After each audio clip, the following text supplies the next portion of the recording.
Дэвид всегда знал, что его жизнь была не такой, как у других детей. С самого раннего возраста он сталкивался с непринятием из-за своей внешности, что оставляло глубокий след в его душе. Когда он родился, его родители, Алекс и Мари, мечтали о большой семье с красивыми детьми, которые бы радовали их и приносили счастье.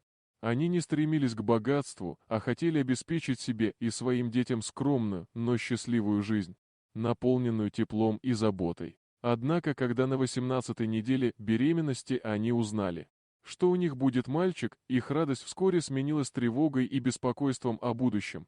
Во время родов выяснилось, что малыш находится в неправильном положении и страдает от гипертрихоза редкого состояния, при котором на теле растет избыточное количество волос, что делает его внешность необычной и не похожей на то, что они ожидали. Алекс и Мари не в силах справиться с шоком и страхом перед будущим, приняли решение отказаться от своего сына, считая его внешность неприемлемой и не соответствующей их идеалам о том, каким должен быть их ребенок. Это решение стало началом трудного пути для Дэвида, который с самого рождения оказался в мире, где его не принимали и не любили.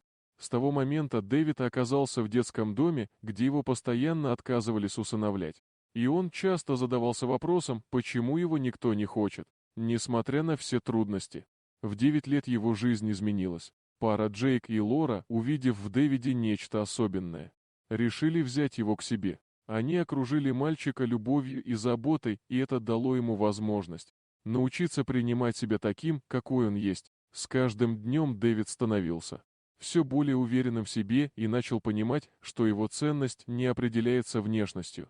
Дэвид вырос и стал хирургом, посвятив свою жизнь помощи другим. Он работал в больнице, где каждую неделю спасал жизни людей. Однажды, во время сложной операции, он столкнулся с пациентом, который оказался его биологическим отцом Алексом. Дэвид не мог поверить своим глазам.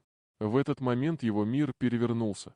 Жена пациента, Мари, узнала в Дэвиде своего сына, и ее сердце наполнилось горечью и сожалением. Она призналась, что сожалеет о своем решении отказаться от него и что она всегда мечтала о том, чтобы быть рядом с ним.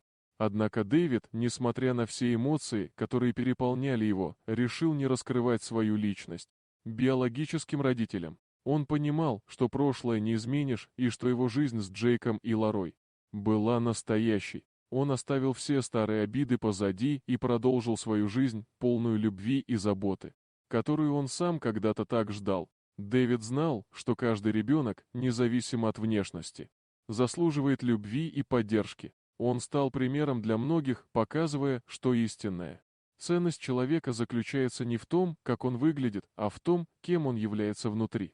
Дорогие друзья, если вам понравилось видео, поставьте лайк, а также подписывайтесь на канал, где найдете еще много интересного.